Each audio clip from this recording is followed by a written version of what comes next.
Stop Negative Thinking and Take Control of Your Mind, published by Imperium Audiobooks. This is not just another audiobook about thinking positively.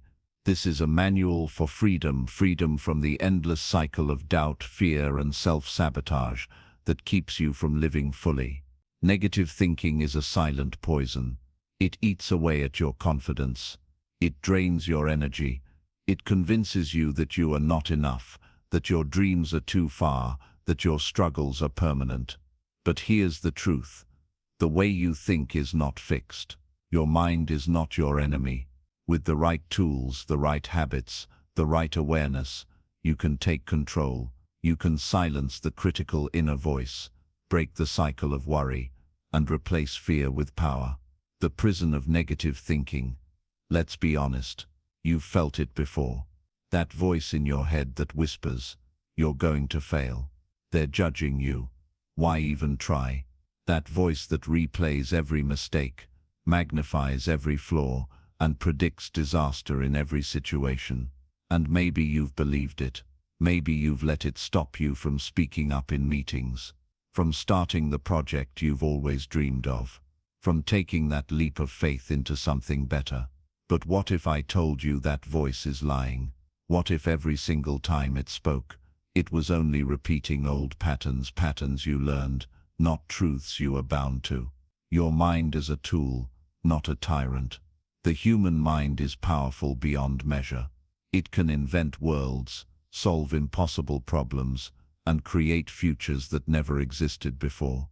Yet when left untrained, it becomes a tyrant, using that same power against you. But here's the key. You are not your thoughts. You are the one who notices them, who can question them, who can redirect them.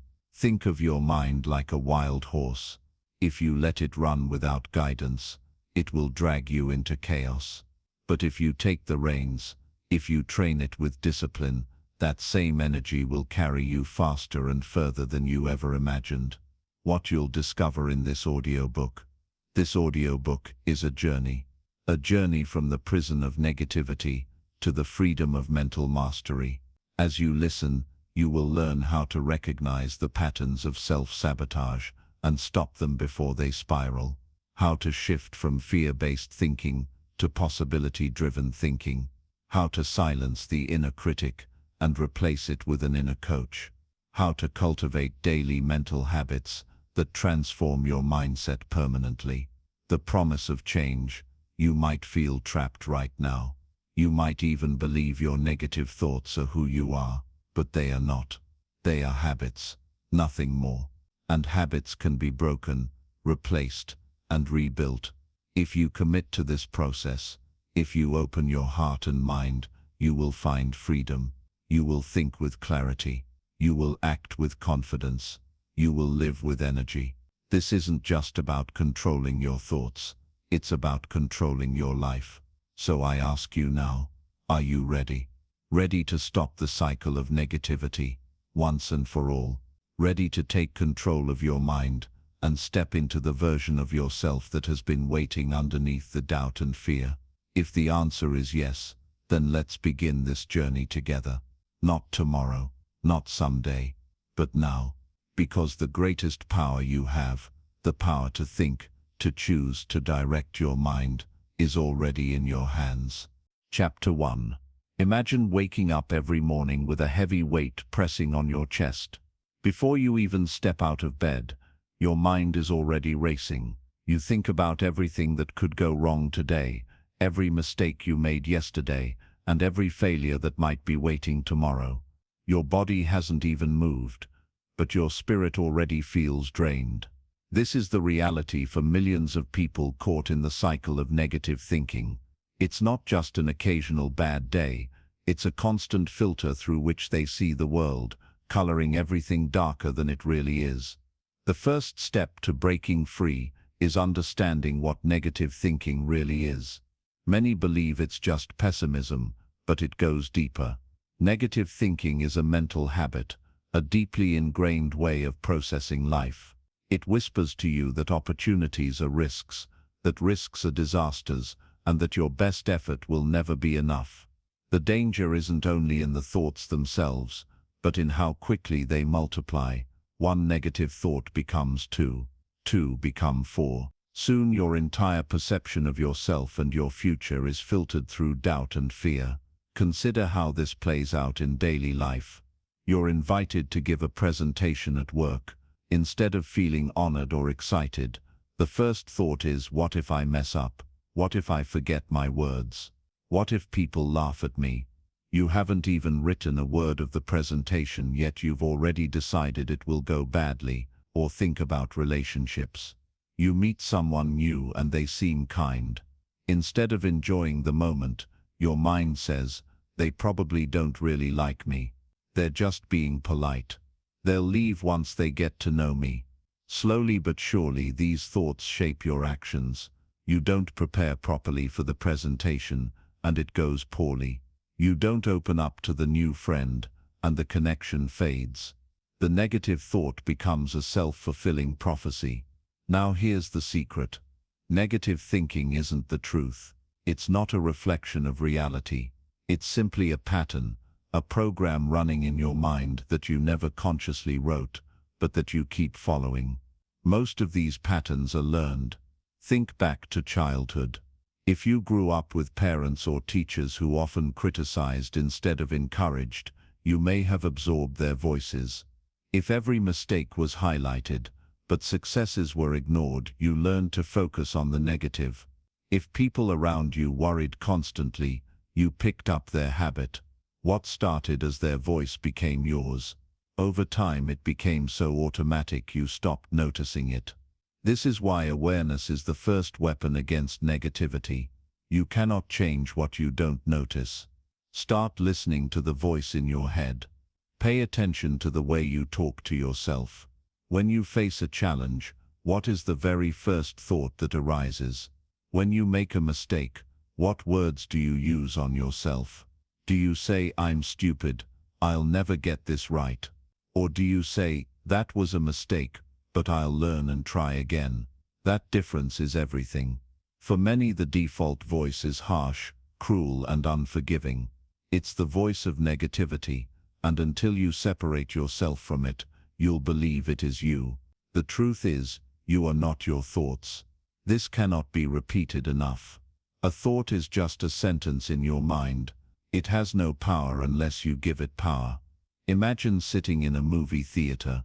On the screen, a horror movie plays. You feel fear, your heart races, your palms sweat. But then you remember, it's not real. It's light on a screen. Your body reacts because your mind temporarily believed. Negative thoughts work the same way. They project worst-case scenarios, failures, and fears onto the screen of your mind. And if you don't step back, you believe them. So how do you take control? It begins with questioning. Every time a negative thought arises, ask yourself, is this fact or assumption? Is this the truth, or just a fear dressed as truth? For example, if you think, I'm going to fail this exam, stop and question, what evidence do I have? Have I studied?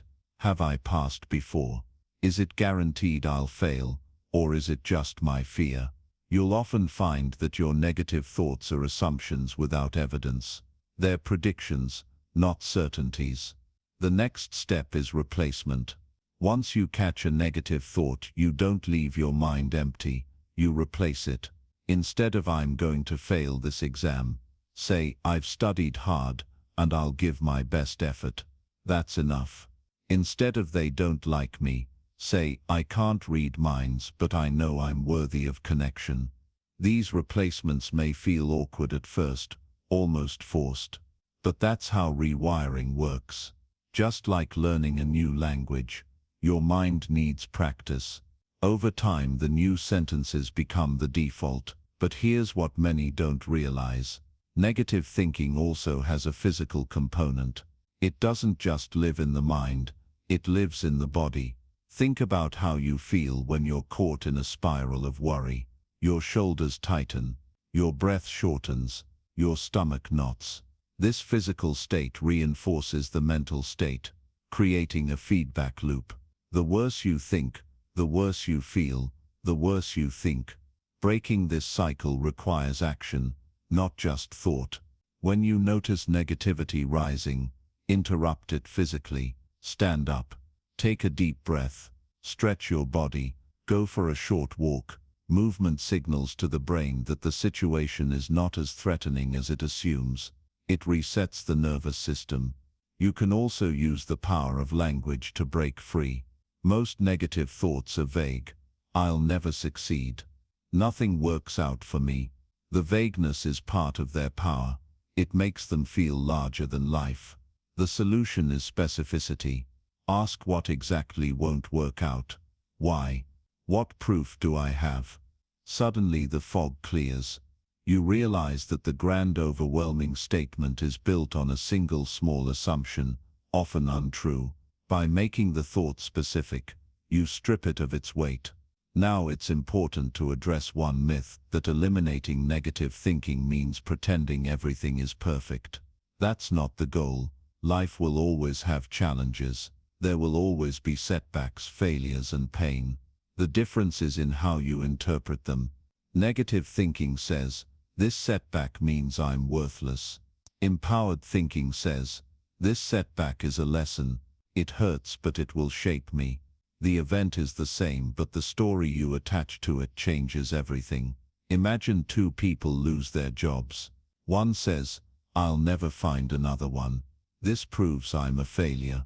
They spiral into despair, take no action, and stay stuck. The other says, this hurts, but maybe it's a chance to find something better. What skills can I improve? What opportunities are out there? They use the pain as fuel. Same event, different mindset, different future. That is the heart of this journey, realizing that while you cannot always control what happens, you can always control the story you tell yourself about it.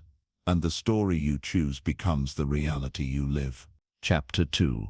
The hidden cost of negative thinking. Negative thoughts may seem harmless at first. After all, they're just words in your mind, right? But what most people never realize is that every negative thought carries a cost. It drains energy, weakens confidence, and shapes the decisions you make. Over time, this silent tax on your life adds up, stealing opportunities, sabotaging relationships, and preventing growth. To truly take control of your mind, you must understand the price of letting negativity go unchecked. Let's start with your emotions. When you entertain a negative thought, your brain reacts as though you are in danger. A flood of stress hormones, cortisol and adrenaline, are released. Your heart rate increases, your muscles tense, your breath becomes shallow. The body prepares for fight or flight, even though the threat exists only in your imagination. If this happens once in a while, your body recovers. But when negative thinking is constant, your nervous system never gets to rest. Over time, this leads to exhaustion, irritability, and even illness. Now think about how negativity affects your decisions. Imagine being offered a new opportunity, a better job, a new relationship, a chance to start something meaningful. If your first thought is, I'll probably fail, then fear holds you back. You say no to opportunities that could have changed your life. Negativity convinces you to stay in your comfort zone, but what it never tells you is that the comfort zone is also the failure zone. Growth never happens there. It also affects the way you see yourself. Repeated negative thoughts carve deep grooves in your identity. If you keep telling yourself, I'm not good enough, you eventually stop trying. If you keep thinking, people don't like me, you stop reaching out. Before long, your life begins to reflect the very lies you believed. This is the cruelest trick of negativity. It convinces you something is true, then helps create the conditions that make it true. Relationships suffer as well. Negative thinkers often assume the worst in others. A late reply from a friend is interpreted as rejection. A small disagreement becomes proof that the relationship is doomed. Constant suspicion, doubt, or criticism wears people down. Instead of connection, negativity builds walls. But perhaps the greatest cost of negative thinking is time. Every minute you spend dwelling on what could go wrong is a minute you are not building, not creating, not living fully. Imagine how many hours, days, even years have been stolen by endless loops of worry. Most people don't realize the toll until much later in life, when they look back and wonder, what could I have achieved if I hadn't been so afraid? So how do you begin to reclaim this time and energy? The answer lies in awareness and choice. Each time a negative thought arises, you face a fork in the road. One path is automatic. Believe the thought, let it spiral, and pay the cost. The other path is intentional. Pause, question it, and choose a thought that empowers you instead of drains you. This is not about pretending bad things don't happen. It's about refusing to suffer twice, once in reality, and again in your imagination. Here's a practical exercise. The next time you catch yourself thinking something negative, ask this question: what is the cost of believing this thought? For example, if the thought is, I'm not smart enough to start my own business, the cost might be a lifetime of working jobs you don't enjoy. If the thought is, this relationship will never work, the cost might be losing someone who truly cares about you. When you attach a price tag to your thoughts, you begin to see how expensive negativity really is. Once you understand the cost, the next step is to build a strong reason to let go. Humans rarely change just because they know something is harmful. We change because we connect to something more powerful, a vision of what's possible. So ask yourself, what is the reward of replacing this thought? If instead of saying, I'm not smart enough, you said, I can learn what I need to succeed, the reward might be freedom, confidence, and the chance to create wealth. If instead of saying, this will never work, you said, I'll give this relationship my best, the reward might be love, connection, and growth. Negativity is not free. It costs you energy, opportunities, relationships, health, and time. But positivity, realistic, grounded positivity, offers the opposite. It builds energy, it opens doors, it strengthens bonds, it heals the body, it makes life richer. The choice is not between optimism and pessimism, it's between paying the price of negativity or collecting the reward of empowered thinking. Once you see it this way, the decision becomes clear. Chapter 3. Reframing your inner dialogue. The war you fight with negative thinking does not happen outside of you. It does not depend on the weather, your bank account, or how many likes you received on your last post.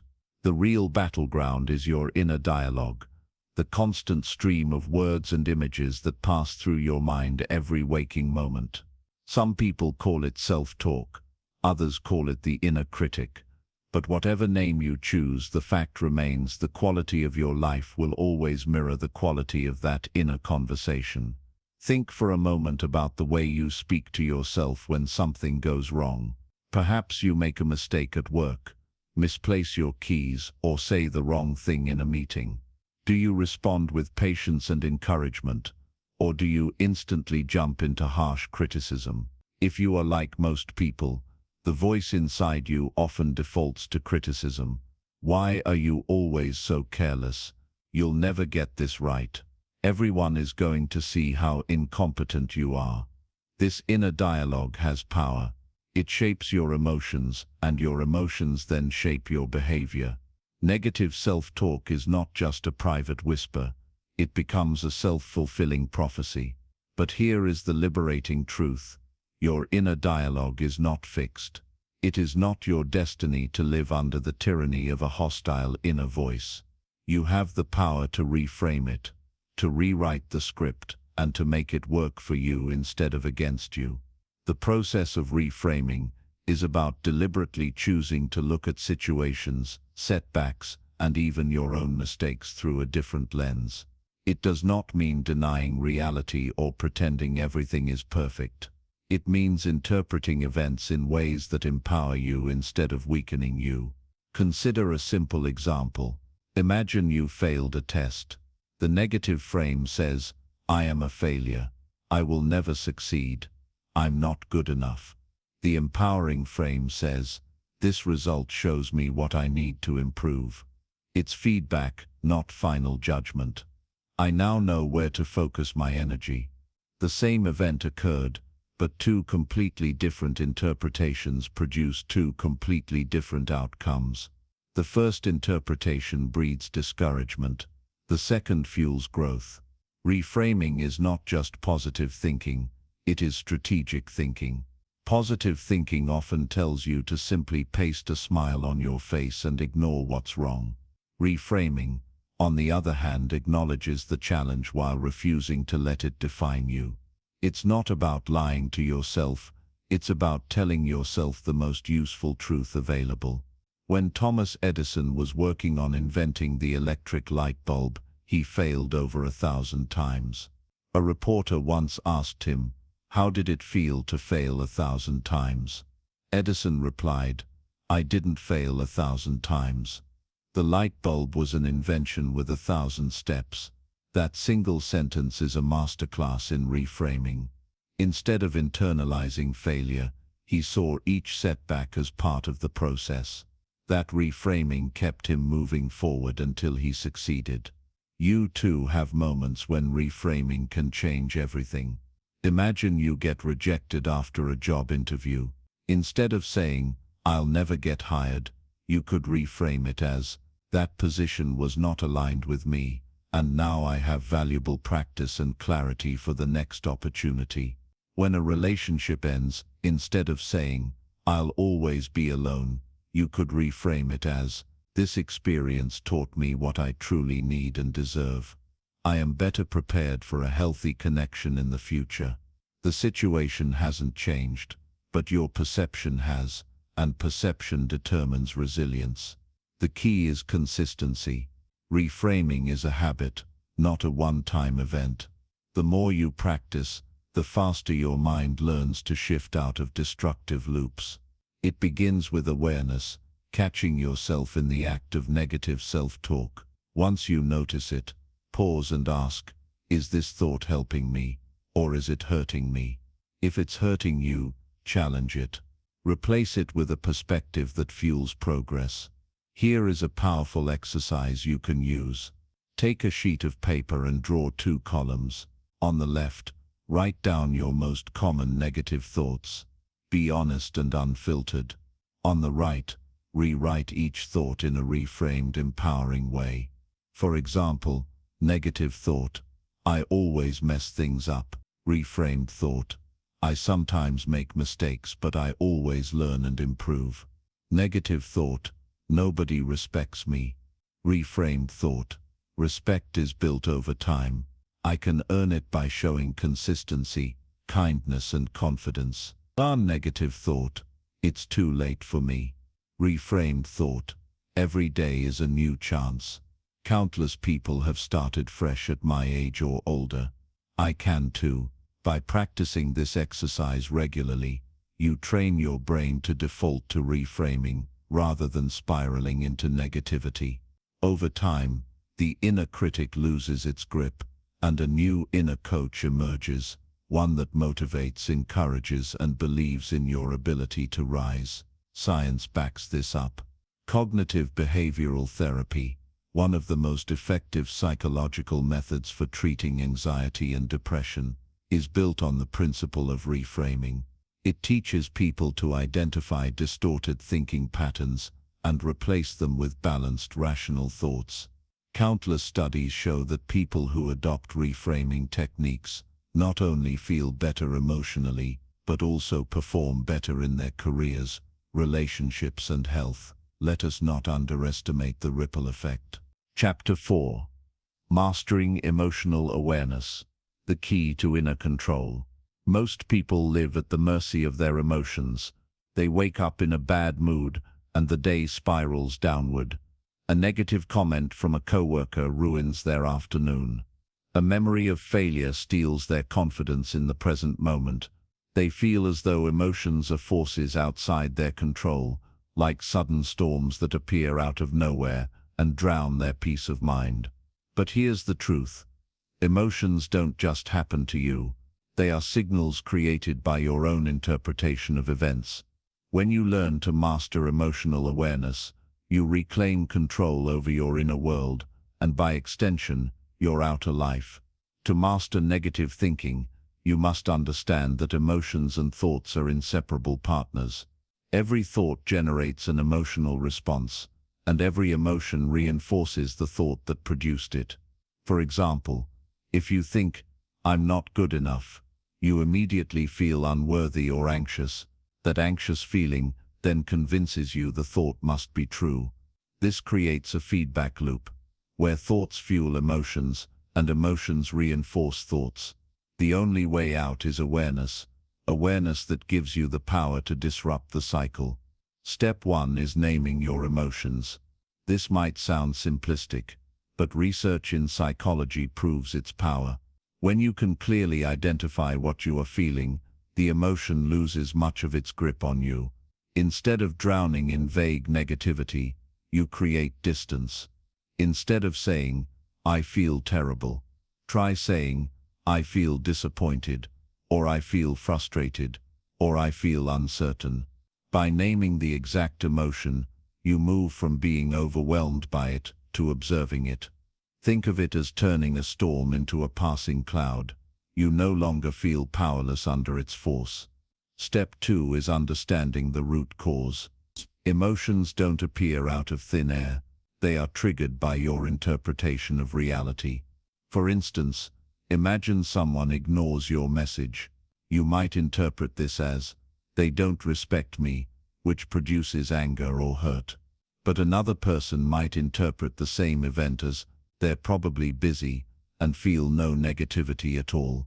Same event, different meaning, completely different emotions. When you realize this, you recognize that emotions are not destiny. They are the result of the stories you tell yourself. Change the story, and you change the feeling. Step 3 is separating fact from interpretation. This is crucial. Let's revisit the ignored message. The fact is, your message hasn't been answered. The interpretation is, "They don't care about me." The fact is neutral, but your interpretation loads it with negativity. The next time you feel a strong negative emotion, pause and ask yourself, what is the fact, and what is my interpretation? This simple question can dissolve unnecessary pain. Often you'll discover that the fact itself isn't harmful, it's the meaning you attach to it that hurts. Step 4 is practicing emotional regulation techniques. Awareness alone is not enough. You must also calm the body and mind when negativity strikes. Techniques like deep breathing, mindfulness meditation, or even a short walk can lower emotional intensity. For example, when you take slow, deep breaths, you activate the parasympathetic nervous system, the body's natural calming response. This signals to your brain that you are safe, which reduces anxiety and clears space for rational thought. Remember, emotions live not only in the mind, but also in the body. When you regulate the body, the mind follows. Step 5 is reprogramming your emotional responses through repetition. Every time you choose a new response to a familiar trigger, you carve a new pathway in the brain. For instance, if traffic usually triggers anger, but instead you practice patience and use the time to listen to an audiobook or reflect, you are teaching your brain a new emotional habit. Over time, this becomes automatic. Imagine the freedom of facing situations that once ruined your day but now barely disturb you. That is the power of emotional mastery. Let's bring this to a practical daily exercise, the Emotional Awareness Journal. Each day, write down 3 moments when you experienced a negative emotion.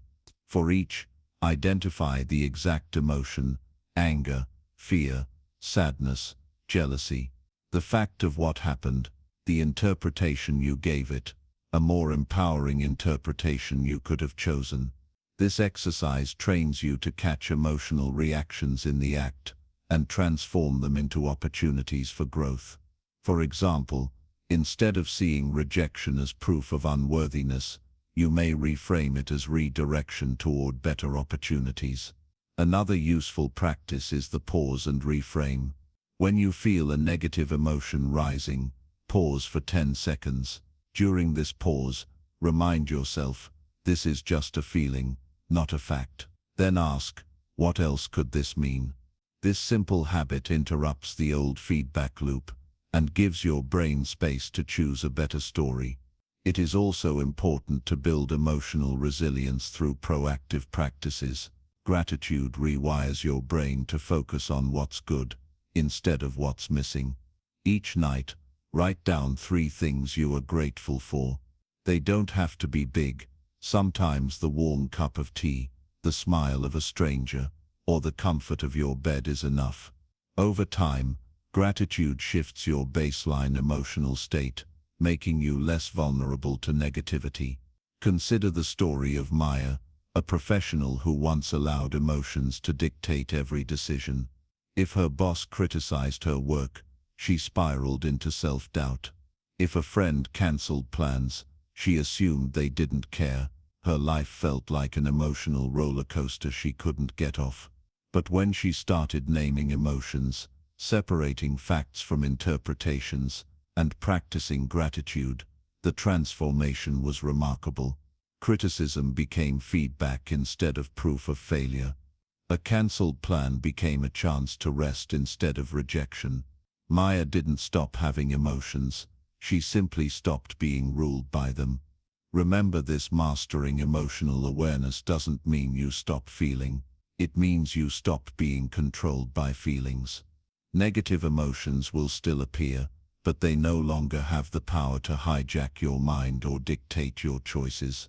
You become the driver instead of the passenger, the master instead of the victim.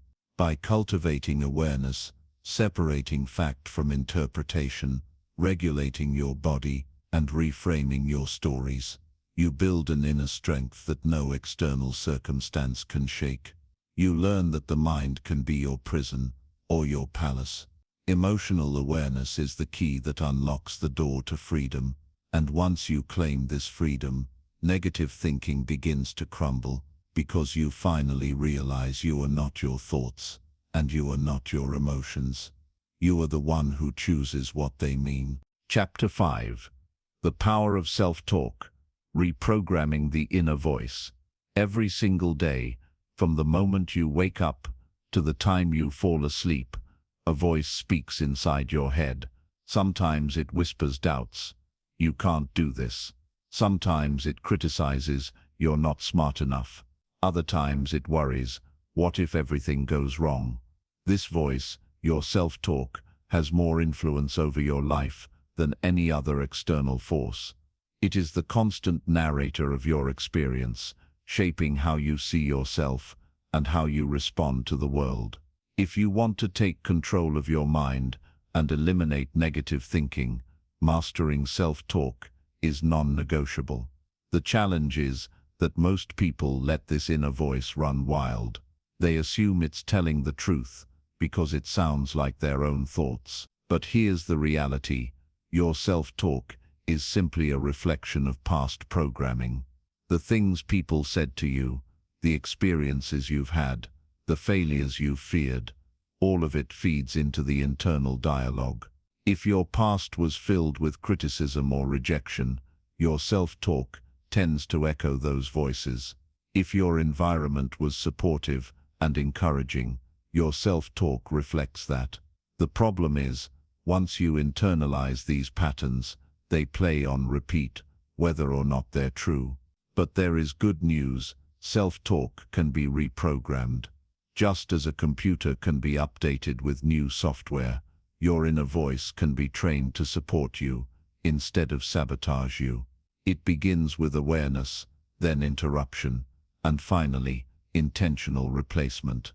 Let's walk through this process step by step. First, awareness. Pay attention to the language you use with yourself. Are your words empowering or defeating? Do you say things like, "I always mess up," or "nothing ever works out for me"? These phrases may feel harmless in the moment, but repeated thousands of times, they carve deep grooves in your brain. Psychologists call this self-confirming bias. Your brain seeks evidence to confirm the story you tell yourself. If your self-talk is negative, your mind constantly looks for proof of failure. If your self-talk is positive, it searches for proof of possibility. Second, interruption. Once you catch yourself in negative self-talk, you must break the cycle immediately. One powerful technique is the pattern interrupt. When you notice a destructive thought, say out loud, cancel, reset. This command disrupts the automatic flow and reminds you that you are in control. Another method is physical interruption, snapping your fingers, clapping your hands, or even standing up and moving. The goal is to stop the thought before it digs deeper into your mind. Third, replacement. It's not enough to silence the inner critic. You must replace it with a supportive voice. The key is to create affirmations that are believable and specific. For instance, if your negative thought is, "I'm terrible at presentations," don't replace it with, "I'm the best speaker in the world," because your brain won't believe it. Instead, say, "I am learning to speak with confidence, and every time I practice, I improve." This bridges the gap between where you are and where you want to be, while still planting a seed of positivity. Fourth, repetition. Just as negative self-talk became automatic through years of practice, positive self-talk becomes natural only through repetition. Think of it as training a muscle. At first, it feels forced. Over time, it becomes second nature. The more you practice, the more your inner voice shifts from critic to coach. And once the voice inside your head becomes supportive, the world outside of you begins to reflect that shift. Let's put this into a daily exercise. Each morning, before checking your phone or diving into the chaos of the day, spend 5 minutes speaking affirmations out loud. Focus on statements that counter your most common negative thoughts. For example, "I am capable of handling today's challenges. I choose progress over perfection. I am worthy of love and success. I have the discipline to follow through." Say them with conviction, even if you don't fully believe them yet. The brain learns not from occasional bursts of positivity, but from consistent repetition. Another tool is the mirror exercise. Stand in front of a mirror, look yourself in the eye, and speak affirmations directly to your reflection. At first, it might feel uncomfortable or even silly, but this discomfort is proof of how foreign positive self-talk feels to you. With practice, it becomes one of the most powerful ways to reprogram the subconscious. When you can look yourself in the eye and affirm your worth, your self-belief strengthens dramatically. Consider the story of James, a young professional plagued by self-doubt. Every time he faced a challenge, his inner voice said, "You're not ready, you're going to fail." These thoughts paralyzed him, causing him to miss opportunities and settle for mediocrity. But when James began practicing intentional self-talk, canceling negative thoughts, replacing them with affirmations, and reinforcing them daily, his life shifted. Within a year, he went from avoiding challenges to embracing them. He didn't eliminate fear completely, but his self-talk gave him courage to act in spite of it. Today, James credits his success not to luck or talent, but to the transformation of his inner voice. The power of self-talk is this: it shapes your identity. Every statement you repeat to yourself is a vote for the person you believe you are. If your self-talk is filled with weakness, you reinforce an identity of failure. If your self-talk is filled with strength, you reinforce an identity of resilience. Over time, your identity shapes your behavior, and your behavior shapes your destiny. Negative thinking cannot survive in a mind where self-talk is consistently empowering. Yes, negative thoughts will still appear. They are part of being human, but they no longer dominate, because your inner voice is trained to rise above them. Instead of listening to the critic, you follow the coach. Instead of being crushed by doubt, you are lifted by encouragement. Remember, your self-talk is the soundtrack of your life. You cannot mute it, but you can choose the music. Will it be the song of defeat or the anthem of victory? The choice is yours, and it begins today. Chapter 6. Emotional Mastery. Taking back control from your feelings. Most people believe they are logical, rational beings. They assume their choices are driven by reason, intelligence, and careful thought. But if we are honest, much of what we do in life is dictated by emotions: fear, anger, guilt, shame, excitement, joy, envy, or love. Emotions are the invisible strings pulling at the decisions we make, the risks we avoid, and the opportunities we chase. When emotions are in control, negative thinking thrives. Fear magnifies every problem. Anger blinds us to solutions. Guilt keeps us trapped in the past, replaying mistakes. Envy poisons our sense of self-worth, and shame whispers that we are unworthy. Left unchecked, these emotions create a storm inside the mind, drowning out clarity and reason.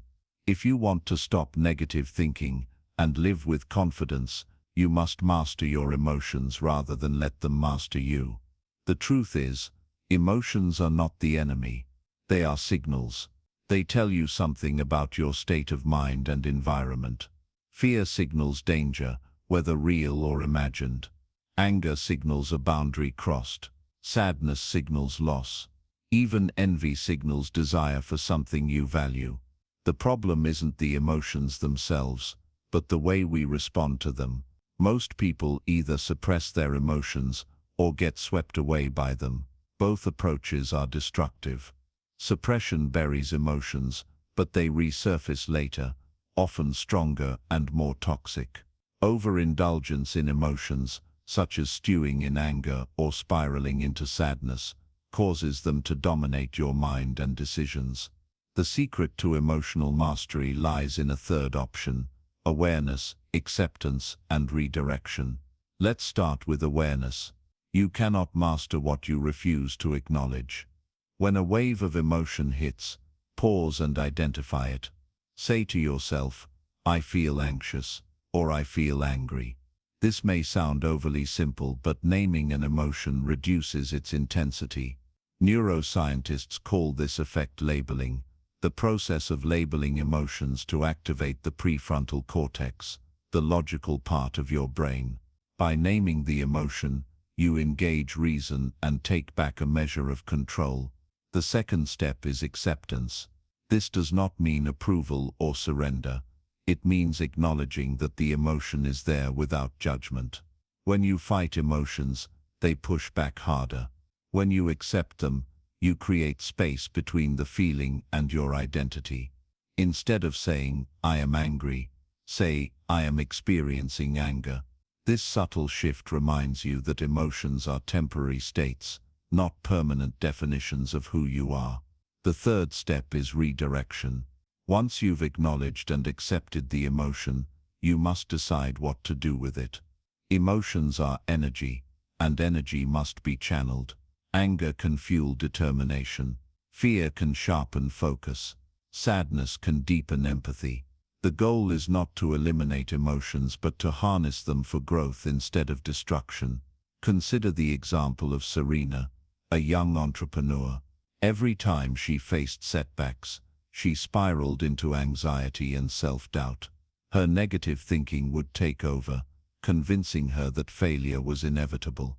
But once she began practicing emotional mastery, everything changed. Instead of suppressing anxiety, she acknowledged it. Instead of resenting it, she accepted it as part of her process. Then she redirected the energy into preparation and problem-solving. Anxiety became her signal to sharpen her strategies rather than surrender to fear. As a result, Serena not only grew her business, but also strengthened her resilience. Another critical tool for emotional mastery is breathing. When emotions run high, your body responds physiologically. Heart rate rises, muscles tense, breathing shortens. This physical reaction reinforces the emotion. By deliberately controlling your breath, you can calm the body and in turn calm the mind. One effective technique is the 4-7-8 method. Inhale for 4 seconds, hold for 7 seconds, and exhale for 8 seconds. This slows the nervous system, creating a physiological state of calm, even when the emotion is intense. Equally important is perspective. Emotions often distort reality, making problems appear larger than they are. When you feel overwhelmed, ask yourself, will this matter 5 years from now? This simple question shrinks most problems to their proper size. Perspective allows you to separate temporary setbacks from permanent truths.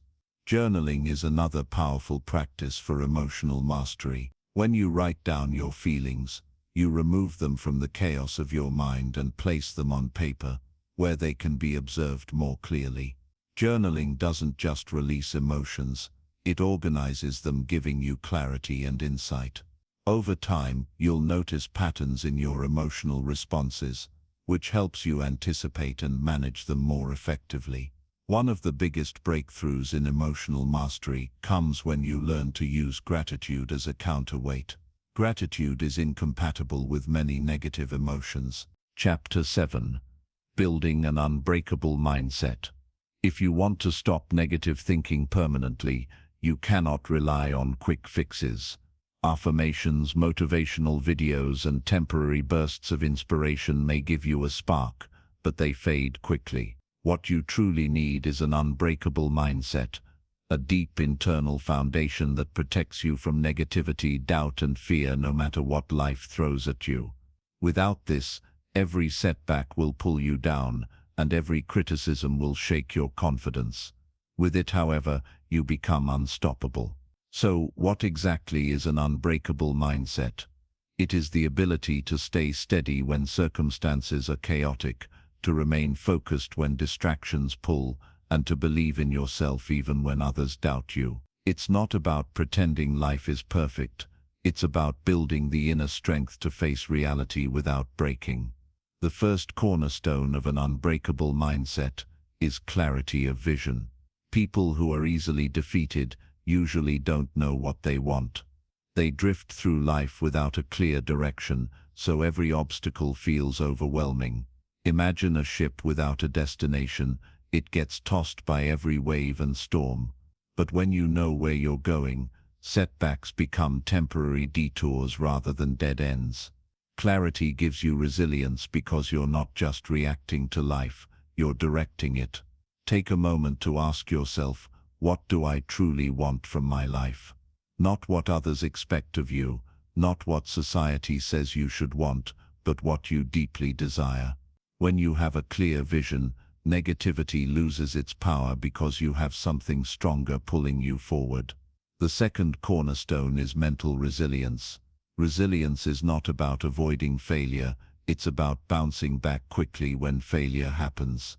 Negative thinking tells you that one mistake means the end, but resilience whispers, this is only a step in the process.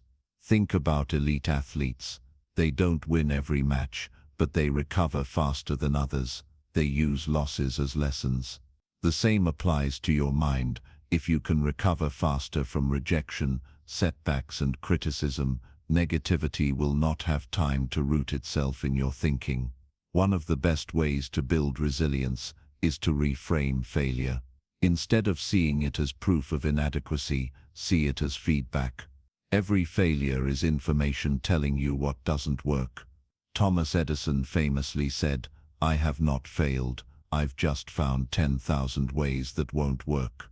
That mindset made him relentless. If you adopt this perspective, failure stops being something to fear, it becomes something to use. Chapter 8. Reprogramming the Subconscious Mind.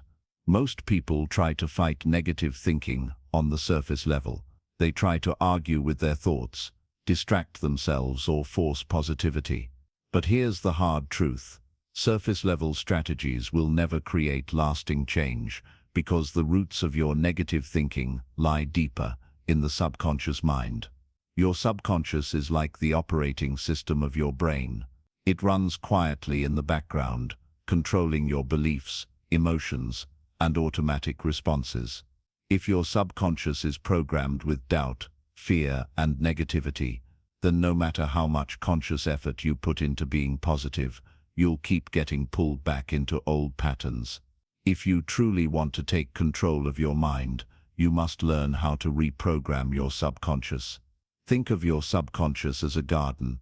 If weeds of negativity were planted long ago through childhood experiences, painful memories, or repeated criticism, they will keep growing unless you actively replace them with new seeds. Most people don't even realize that the negative scripts running in their minds aren't their own. They were planted there by parents, teachers, peers, or society.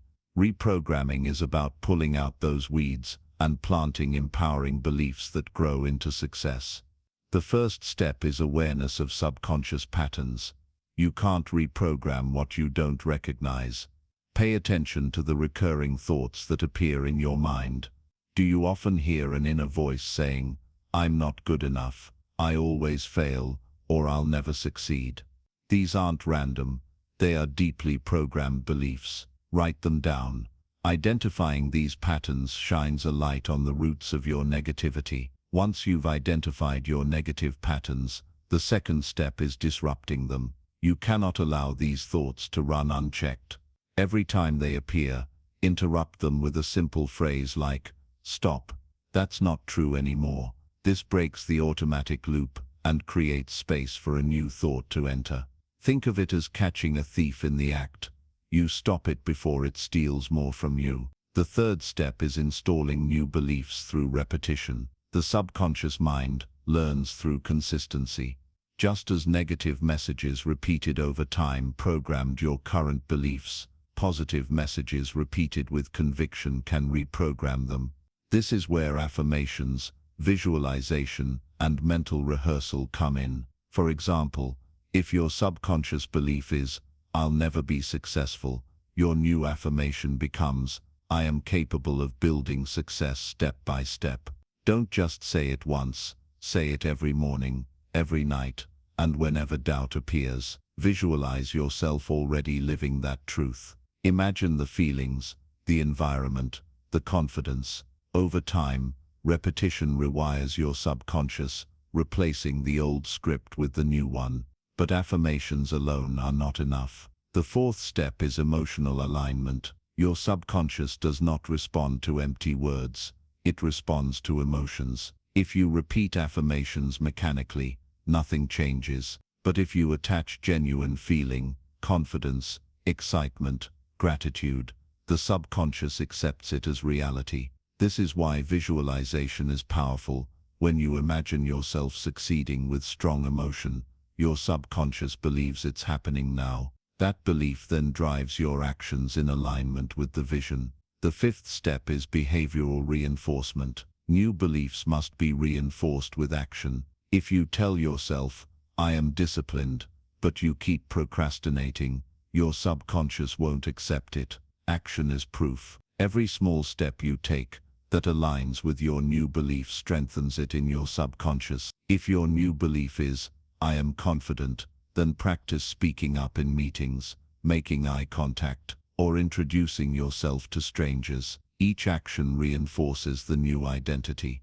Another powerful tool is self-hypnosis and meditation. In these states, your brain enters slower brainwave patterns theta, making the subconscious more open to suggestion. Listening to guided hypnosis or practicing deep meditation before sleep allows you to plant new beliefs when the conscious mind is less resistant. Even 5 minutes of repeating affirmations in this state can be more powerful than hours of effort when fully awake. Now let's address one of the biggest blocks to reprogramming: emotional trauma. Some negative beliefs are rooted in deep emotional pain, betrayal, failure, rejection, or abuse. These experiences left scars on your subconscious, convincing you that you're unworthy, unsafe, or incapable. Reprogramming these requires not only repetition but also healing. This can be done through therapy, journaling, forgiveness practices, or simply acknowledging the pain instead of burying it. Healing the wound frees your subconscious to accept new truths. It's also essential to practice environmental reinforcement. Your subconscious is constantly being influenced by your surroundings. If you are trying to reprogram your mind for success, but you're surrounded by people who constantly complain, criticize, and reinforce failure, your subconscious will resist change. Surround yourself with voices and environments that match your new beliefs. If you want to believe you're capable of success, spend time with successful people, listen to success stories, and immerse yourself in empowering environments. Perhaps the most overlooked part of reprogramming is patience. Negative thinking didn't form overnight.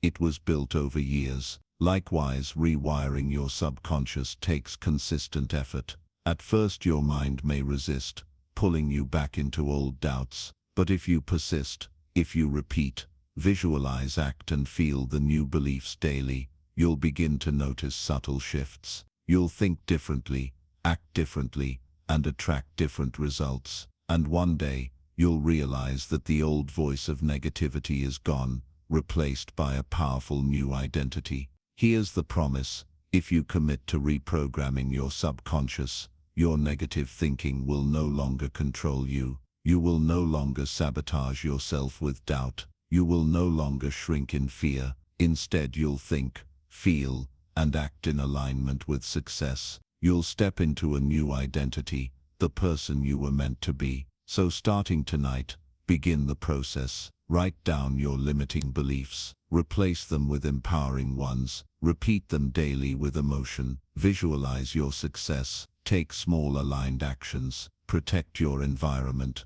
And above all, be patient with yourself. The process may take weeks or months, but the transformation is inevitable if you persist. Reprogram your subconscious, and you don't just stop negative thinking. You create a life where positivity, resilience, and confidence flow effortlessly. Chapter 9. The Power of Daily Mental Rituals. Your mind is like a muscle. If you train it daily, it grows stronger, sharper, and more resilient. But if you neglect it, it weakens, becoming vulnerable to negativity, doubt, and fear.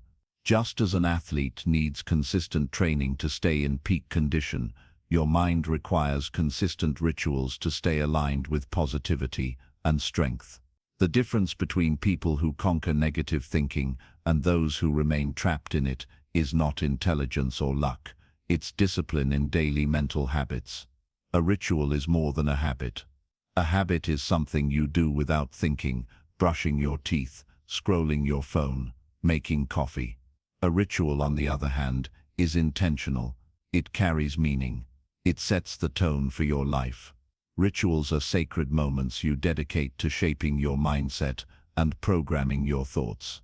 They become the anchor that steadies you when chaos strikes. Let's begin with the morning. The first hour after waking is the most important mental window of your day. In that fragile state, your subconscious is wide open. Whatever you feed it in that hour sets the tone for the rest of your day. If you reach for your phone and scroll through negativity, gossip, or bad news, you are programming your mind to feel anxious and reactive.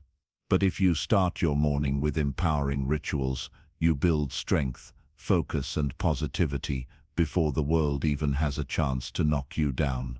A powerful morning ritual begins with silence. Spend 5 minutes sitting quietly, focusing on your breath.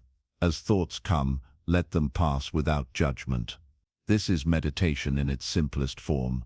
It calms the nervous system, clears mental clutter, and gives you a fresh slate for the day. Next, feed your mind with affirmations. Speak them out loud with conviction. I am in control of my thoughts. I choose positivity. I create solutions. I am capable of success. These words become the seeds planted in your subconscious, shaping your actions and emotions for the hours to come. After affirmations, move into visualization. Close your eyes and picture the day ahead as you want it to unfold. See yourself confident in meetings, patient in challenges, focused in your work, calm in conversations. Feel the emotions of living your best day. The brain responds to this rehearsal as if it were real, priming you to step into those states naturally. Finally, write down your priorities. Negative thinking thrives on chaos and overwhelm. When your mind doesn't know what to focus on, it spins in circles of worry. But when you define your top 3 priorities for the day, your brain relaxes. It knows where to direct energy. This simple act of writing priorities gives you clarity, direction, and confidence. But rituals aren't limited to mornings. Throughout the day, your mind faces countless triggers, stressful emails, frustrating traffic, difficult conversations. Without rituals, these moments drag you back into negativity. This is why you need reset rituals. A reset ritual is a short practice you can do anytime you feel negativity rising. It could be as simple as stepping outside for 3 deep breaths, standing up and stretching, or repeating a mantra like, "I am calm, I am in control." These micro-rituals interrupt the spiral and restore balance. Evenings are equally critical. The last thoughts you think before sleep go straight into your subconscious. Many people go to bed replaying failures, arguments, or worries, unknowingly programming negativity overnight. Break that pattern. Create an evening ritual of reflection and gratitude. Write down 3 wins from the day, no matter how small. Then write 3 things you are grateful for. This shifts your mind from lack to abundance, from criticism to appreciation. Pair this with nighttime visualization.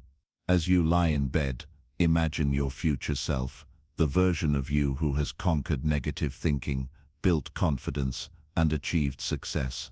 Picture that person living freely, joyfully, powerfully. Feel the emotions of already being that version of yourself. Fall asleep in that state. When repeated consistently, this programs your subconscious to move toward that future naturally. Another key daily ritual is physical movement. The mind and body are connected. When your body is stagnant, negativity festers, but when you move, walk, stretch, exercise, you release chemicals that uplift mood and sharpen focus. Don't underestimate this.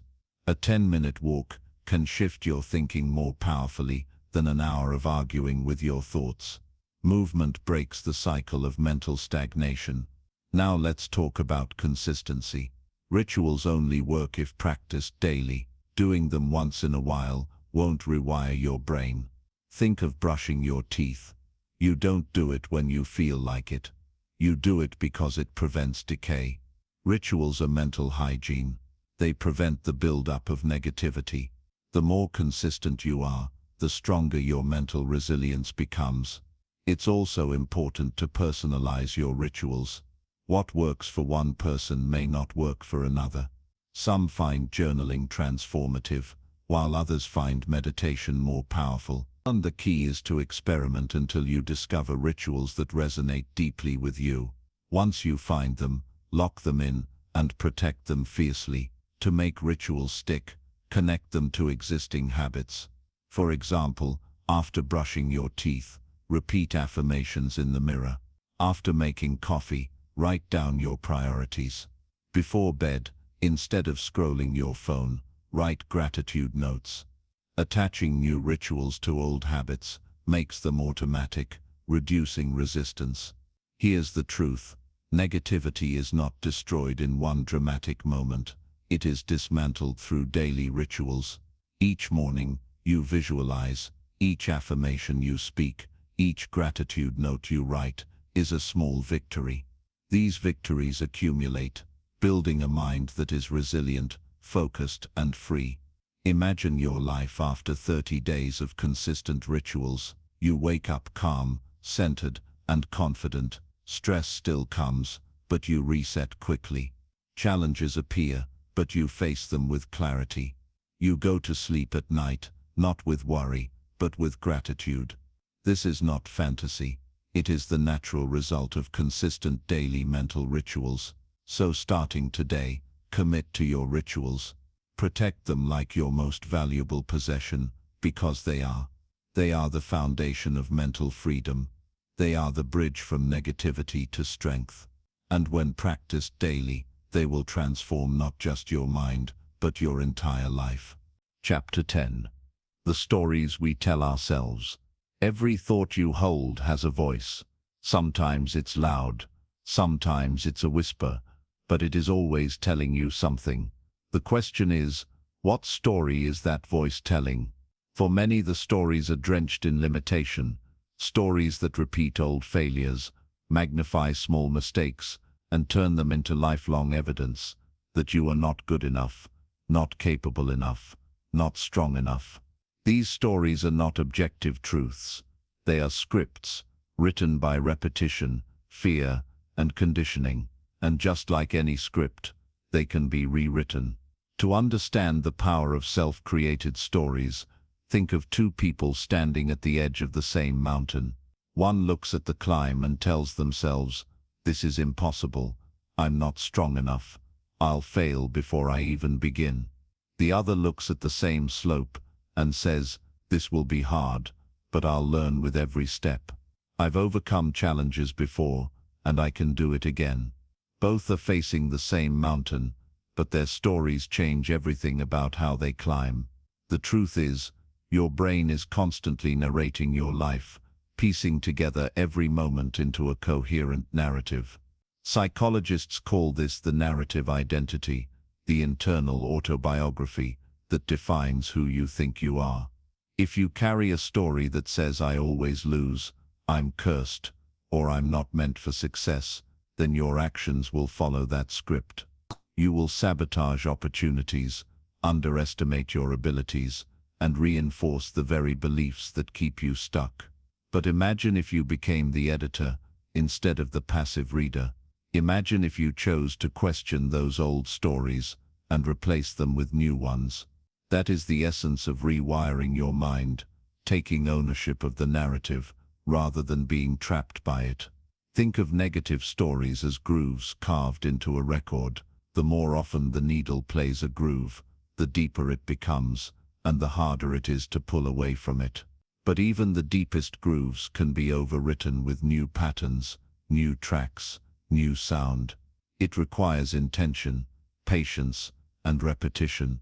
It requires catching yourself when the old story plays and deliberately choosing to speak a new one. A powerful exercise is what I call the story flip. Whenever you catch yourself thinking, "This always happens to me," stop and flip it. This is a challenge, but it's also a chance to prove I can handle it. If you think, "I always fail at relationships," flip it to "Every relationship teaches me more about who I am and what I need." The facts don't change, but the story you attach to those facts transforms their meaning. And meaning is what fuels your emotions and actions. The stories we tell ourselves are also deeply influenced by the words we use daily. Pay attention to your language. Do you constantly say, "I'm stuck," "I can't," "I'll never"? Each of those words is a cement block added to the foundation of your limiting story. Shift the language, and you shift the story. Replace "I can't" with "I'm learning." Replace "I'll never" with "I'm working towards it." Replace "I'm stuck" with "I'm in transition." Language is not just communication, it is creation. Now let's dive deeper. Negative stories are rarely born in adulthood. They begin in childhood, when experiences, often small, are given enormous weight.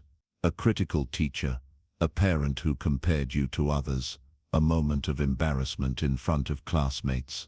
These fragments of life become exaggerated, repeated, and cemented as identity. You carry them into adulthood without realizing you're still living out the same script.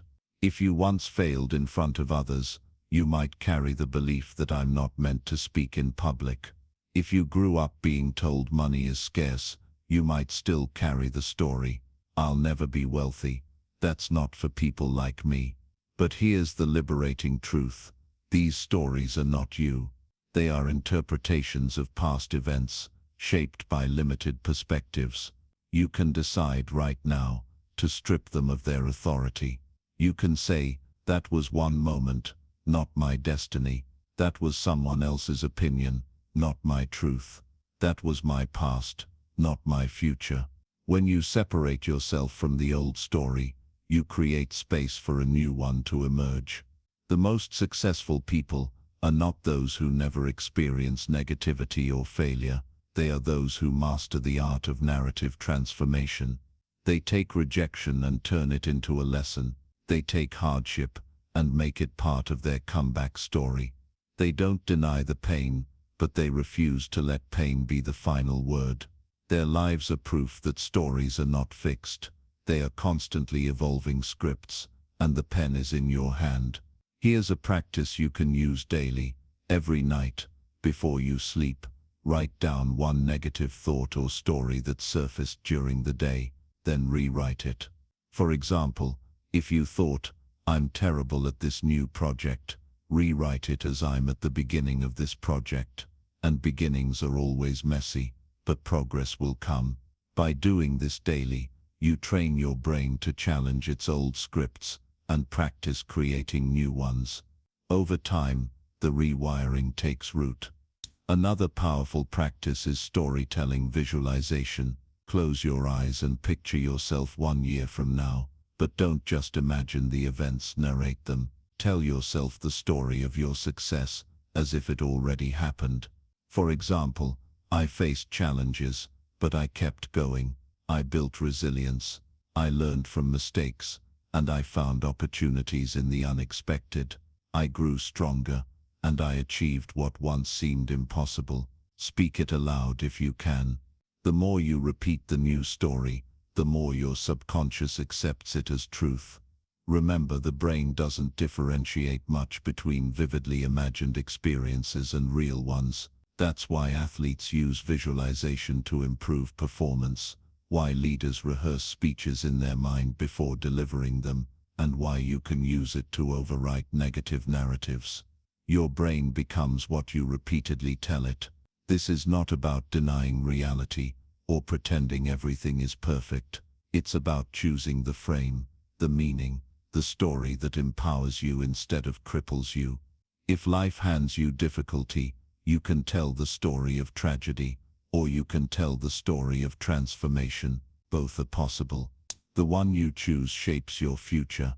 Pause for a moment and ask yourself, what is the dominant story you've been telling about your life? Is it a story of limitation, or is it a story of growth? Does it end in despair, or does it build toward victory? If you don't like the answer, remember, you have the power to change it. Right now, when you rewrite your story, you don't erase the past, you simply give it new meaning. You transform scars into symbols of strength, losses into lessons, failures into fuel. You turn your life into a narrative of resilience, courage and transformation.